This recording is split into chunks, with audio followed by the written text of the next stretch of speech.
পাকিস্তান বাংলাদেশকে গাছে তুলে দিয়ে মই টেনে নিল।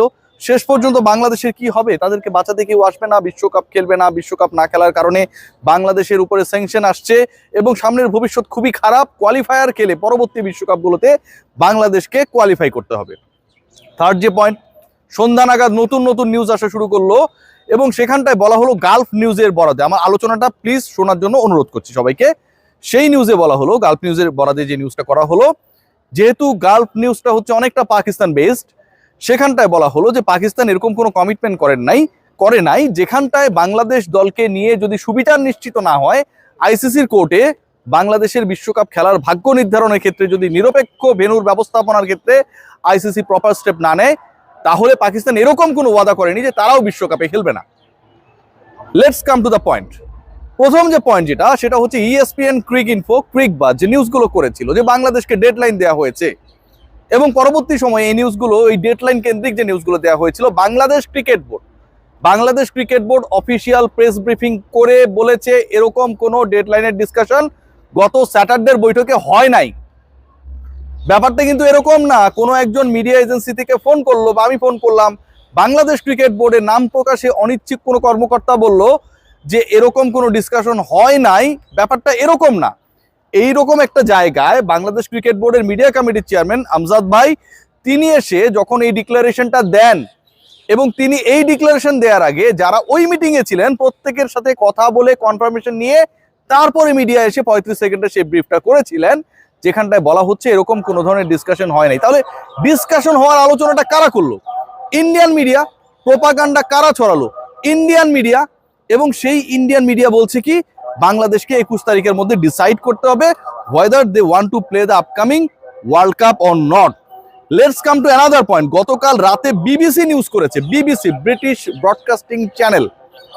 এখন বিবিসি বাংলা আছে, উর্দু আছে, হিন্দি আছে, বিবিসির তো বিভিন্ন ভাগ রয়েছে, রাইট?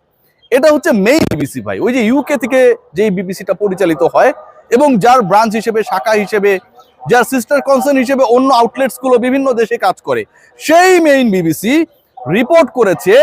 খেয়াল করুন এবং শুনুন, বিবিসি ব্রিটিশ ব্রডকাস্টিং চ্যানেল জানাচ্ছে যে স্কটল্যান্ডের সাথে আইসিসির কোনো ধরনের যোগাযোগ হয় নাই। স্কটল্যান্ডকে রেডি রাখা হচ্ছে বাংলাদেশের বিকল্প হিসেবে, এরকম কোনো ধরনের কমিউনিকেশনস হয় নাই। এবং এই কমিউনিকেশনস নিয়ে যে নিউজগুলো ছড়ানো হয়েছে, স্কটিশ ক্রিকেট বোর্ডের সাথে যারা জড়িত তারা দাবি করেছে তারা এর ব্যাপারে কোনো কিছুই জানে না। তার মানে কি স্কটল্যান্ডকে সামনে এনে বাংলাদেশ খেলবে না, তারা রিপ্লেস করবে, এই পুরো নিউজগুলোই ভুয়া। ব্রিটিশ ব্রডকাস্টিং চ্যানেল যারা পুরো ব্রিটেনকে প্রতিনিধিত্ব করে এবং সেই ব্রিটেনের 4টা গুরুত্বপূর্ণ part, England, Wales, Northern Ireland এবং স্কটল্যান্ড, এই যে 4টা পার্ট, আপনি যদি গ্রেট ব্রিটেনের ভিসা পান আপনি প্রত্যেকটা দেশে যেতে পারবেন, আলাদা আলাদা দেশ। এবং সেই দেশগুলোর অথবা ওয়ার্ল্ডের, আমরা যদি অন্যভাবে কাউন্ট করি, বিগার অ্যাসপেক্টসে কাউন্ট করি, BBC it matters and they made the report. বিবিসির জন্য কিন্তু এটা তাদের নিজেদের রিপোর্ট।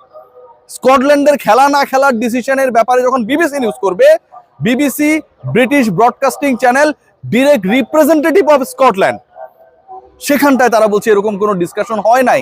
স্কটিশ কর্মকর্তারা এরকম কোনো কিছু জানে না, তারা এটাও জানে না এরকম কোনো অফার তাদেরকে করা হয়নি যে বাংলাদেশ না খেললে তোমরা এসে আপকামিং ওয়ার্ল্ড কাপে বাংলাদেশের জায়গায় রিপ্লেস করবা। ভুয়া নিউজগুলো কারা ছড়াচ্ছে? Indian outlets. গালফের যে নিউজটা এসেছে, যে নিউজ নিয়ে এত আলোচনা হলো, সেই রিপোর্টটা কে করেছে? ইএসপিএন ক্রিক ইনফো টোটালি অথবা ক্রিক বাস টোটালি, দে আর ইন্ডিয়া বেসড।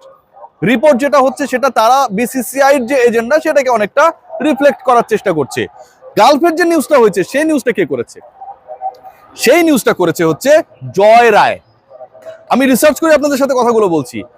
গালফ নিউজের যে নিউজটা হয়েছে সেই নিউজের অথর যিনি, তিনি হচ্ছেন জয় রায়।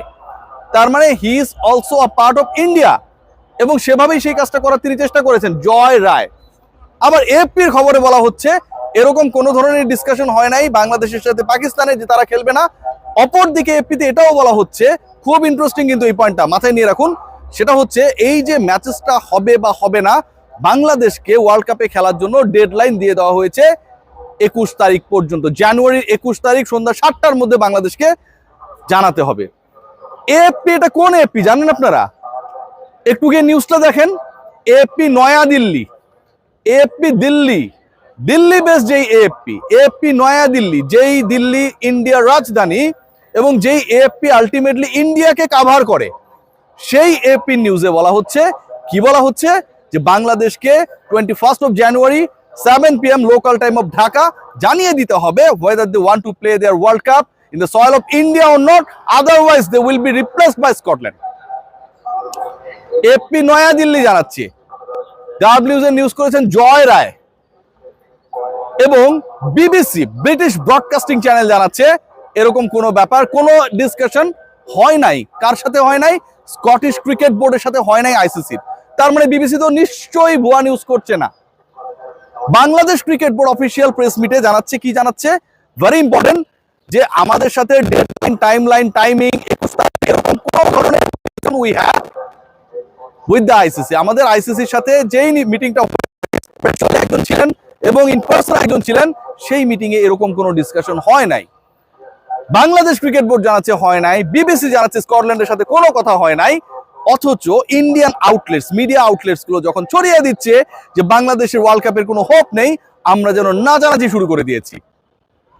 বাংলাদেশকে কেন্দ্র করে যে ডেডলাইন, যে টাইম লাইন, যেই আলোচনা, যেই বিতর্ক, যে ধরনের পক্ষ নেয়া বিপক্ষে যাওয়ার ঘটনা ঘটেছে গত 4 জানুয়ারি থেকে আজকের ডেট পর্যন্ত, প্রত্যেকটার পেছনে বাংলাদেশের পক্ষে শক্ত লজিক রয়েছে।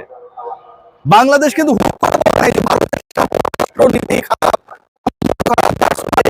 I am not interested to play my World Cup matches in India. Rather, বাংলাদেশের একজন সিকিউরিটি ইস্যুতে আপনি বাদ দিয়ে দিলেন আপকামিং একটা লোকাল টুর্নামেন্ট থেকে, এবং এই ডিসিশনটা যখন ভারতীয় কেন্দ্রীয় সরকার নিল, সেই সরকারের এগেনস্টে, সেই সরকারের ডিসিশনের রিফ্লেক্টে বাংলাদেশ সরকারও যে এখানটায় তার প্রতিক্রিয়া জানাবে, এটা খুবই স্বাভাবিক। এবং সেই প্রতিক্রিয়ায় একজন ক্রিকেটারকে যখন সিকিউরিটি দিতে অপারগ হয় কোনো একটা দেশ, সেই প্রতিক্রিয়ায় আপনি আপনার 15 জন ক্রিকেটারকে ওয়ার্ল্ড কাপ বলেই পাঠিয়ে দেবেন, মেনে নেবেন যে ওয়ার্ল্ড কাপ খেলতেই হবে, মেনে নেবেন যে আমার এই 15 জন ক্রিকেটারকে ভারত এবার তাহলে সিকিউরিটি দিতে পারবে। এটার কোনো ধরনের লজিক নেই, কারণ নেই। বাংলাদেশ সরকারের সেই স্ট্যান্সের পক্ষে এখনো পাকিস্তান রয়েছে। পাকিস্তান ক্রিকেট বোর্ডের পক্ষ থেকে এখন পর্যন্ত কোথাও এই নিউজ দেওয়া হয় নাই যে বাংলাদেশের পক্ষে আমরা সাপোর্ট করে ওয়ার্ল্ড কাপ খেলবো না। এই খবরটা যে বিভিন্ন জায়গায় ছড়িয়েছে এটা ভুয়া।